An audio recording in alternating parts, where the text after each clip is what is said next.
Estamos em 67 d.C. e o apóstolo Paulo está na prisão principal do Império Romano, prestes a ter sua cabeça cortada por ordem do imperador Nero. Por quê? Bem, apenas 30 anos antes, Paulo embarcou na primeira de 4 aventuras que mudaram o mundo, cada uma mais perigosa que a anterior. Vamos seguir Paulo em cada uma dessas 4 aventuras para ver por quais lugares estranhos ele viajou, por que o imperador de Roma o queria morto e como Paulo se tornou o homem mais influente da história, atrás apenas do próprio Jesus Cristo. Começando com a aventura número 1, Paulo estava viajando de Jerusalém a Damasco para cumprir uma única missão. Ele passou o último ano caçando uma nova seita judaica chamada O Caminho, porque esses judeus estranhos adoravam um carpinteiro que eles afirmavam ter ressuscitado dos mortos. Paulo era um líder judeu de alto escalão na época e estava determinado a ir a Damasco para lançar mais dessas pessoas loucas na prisão, quando de repente uma luz brilhante o parou em seu caminho. Era Jesus Cristo. Jesus disse a Paulo para continuar até Damasco e que lá lhe diriam o que fazer a seguir. Instantaneamente, Paulo ficou cego e foi levado pela mão até uma casa em uma rua chamada Direita, e esta antiga estrada romana ainda existe em Damasco hoje. Em algum lugar perto desta rua, o Paulo cego não apenas foi curado pelas mesmas pessoas que viera perseguir, mas foi batizado e recebeu o Espírito Santo de Deus, que o levaria a todos os tipos de lugares perigosos. O primeiro foi a região da Arábia. Por que Paulo viajou até o meio de um deserto quente? Em vez de ir a Jerusalém perguntar a Pedro e aos apóstolos sobre sua nova fé em Jesus, ele queria falar com o próprio Jesus. É por isso que muitos estudiosos acreditam que na Arábia, Paulo foi ao topo do Monte Sinai, a mesma montanha onde Moisés falou diretamente com Deus e recebeu os 10 mandamentos. Aqui, Paulo falou diretamente com o Cristo ressuscitado e recebeu uma mensagem que mudaria o mundo. Depois, ele voltou a Damasco e começou imediatamente a pregar as boas novas de que Jesus estava realmente vivo. Mas os líderes religiosos se voltaram contra Paulo e tentaram matá-lo. Ele conseguiu escapar para Jerusalém, o mesmo lugar onde ele havia prendido e matado tantos crentes, e é por isso que eles tinham medo dele quando ele chegou, exceto por um discípulo chamado Barnabé. Barnabé não apenas acreditou em Paulo, mas o levou para ver os principais líderes da igreja, Pedro e Giaco. Mas o que Paulo diria aos seus antigos amigos, os outros líderes judeus que o ajudaram a perseguir seguidores de Jesus? Se eu fosse Paulo, provavelmente tentaria introduzir o assunto com calma, mas Paulo não. Ele começou imediatamente a pregar Cristo com ousadia aos seus antigos colegas judeus. Isso os enfureceu, e os discípulos tiveram que ajudar Paulo a escapar mais uma vez, desta vez em um barco para sua cidade natal, Tarso. Cidadania e identidade.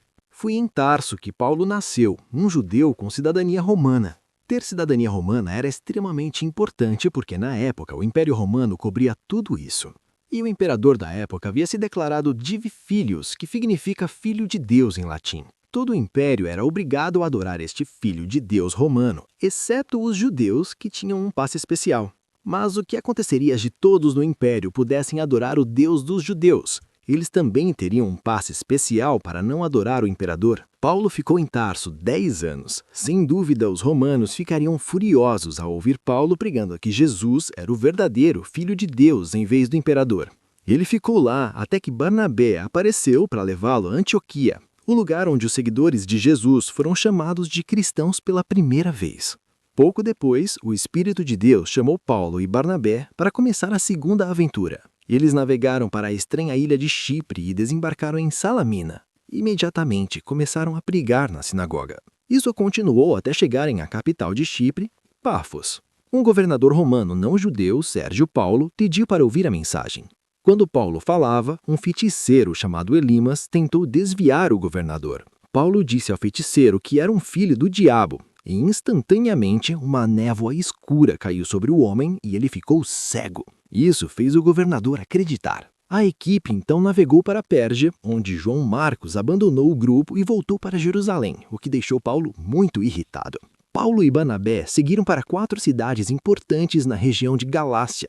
À entrada em Antioquia da Pisídia, Paulo pregou que Jesus havia ressuscitado, o que enfureceu os judeus locais porque Paulo dizia que os romanos também tinham acesso ao mesmo Deus que eles mesmos. Paulo foi expulso da cidade. Em Icônio tentaram apedrejá-lo. Em Listra aconteceu algo bizarro. Paulo curou um homem aleijado e o povo achou que ele e Barnabé eram os deuses Zeus e Hermes disfarçados. Eles tentaram sacrificar bois para eles.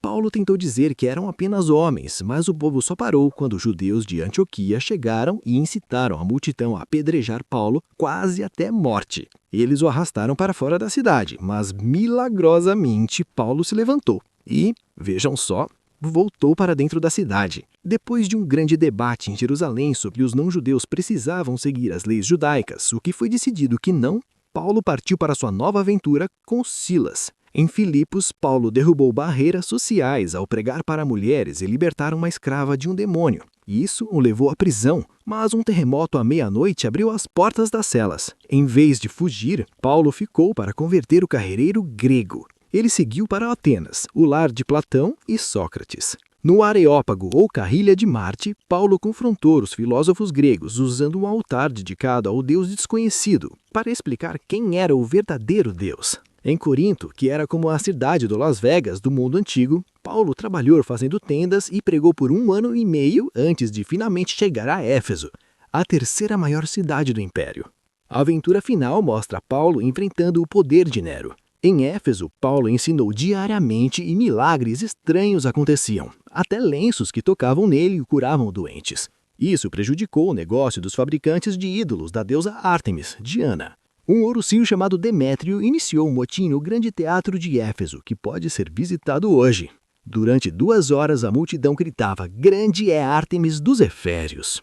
Paulo escreveu mais tarde: "Lutei com feras em Éfeso", o que muitos estudiosos acreditam ser uma referência aos perigos enfrentados naquele teatro.